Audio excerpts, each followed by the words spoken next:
يا عيني يا عيني يا عيني يا عيني، يا مزاج البنك الأهلي، يا مزاج مصطفى شلبي. ده أنا هسمي ابني مصطفى شلبي. البنك الأهلي يتعادل مع الأهلي، والأهلي يفقد نقطتين في صراع الصدارة. يا عيني يا عيني، شفت انت السهم والقوس بتاع مصطفى شلبي؟ زملكاوي، الواد زملكاوي، مشيناه وجبنا شيكو معزة.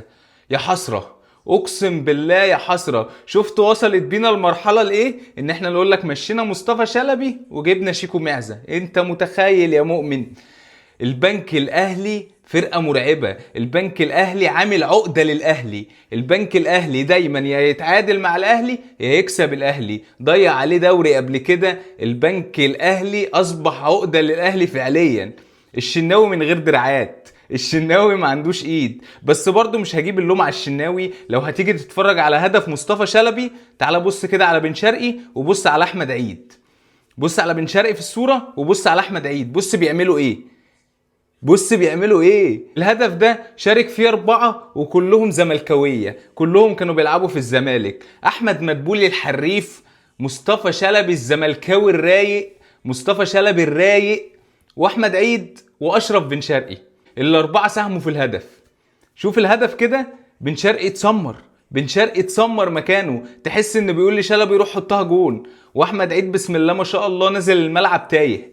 احمد عيد نزل الملعب تايه. تعالى لي بقى في الصفقه بتاعتهم اللي عملوا عليها قلق، اللي هو كاموش ده، اللي يقول لك المرعب.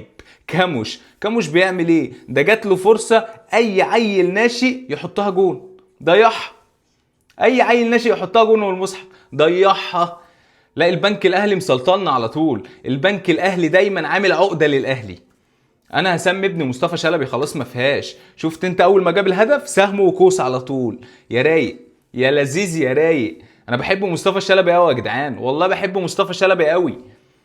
حاجه رايقه كده. انت لما تبص الاهلي بالنجوم دي، باللعيبه دي، بزيزو وتريزيجيه وبن شرقي وكل اللي عمله ده، وامام عاشور وكاموش وبلاوي زرقاء، سيادتك بيتعادل زيه زيك. تكسب انت الماتش بتاع بكره هتبقى فارق عنه ببونت. انت متخيل؟ الزمالك في عز الظروف اللي هو فيها وفي عز الازمات دي، والزمالك يبقى متفوق على الاهلي بكل نجومه والاستقرار اللي فيه والفلوس اللي عنده وكل اللي عنده ده. لا لا لا لا لا لا لا لا لا لا لا، بجد بجد، لا لا لا لا لا لا، حاجة مرعبة. يعني انت متخيل ان الزمالك قرب من صدارة الدوري والاهلي موجود بكل اللي عنده ده؟ انت لو كسبت كهرباء الاسماعيلية خلاص يا باشا، انت فارق عن الاهلي ببونت. وانت عندك سيراميكا كده كده بيقع، وبيراميدز كده كده بيقع، وانت نفسك كعبك عالي على بيراميدز. يعني لما تيجي تلاعب بيراميدز نفسه هتكسبه باذن الله. فالموضوع سهل. الاهلي بيسهل لنا الدنيا.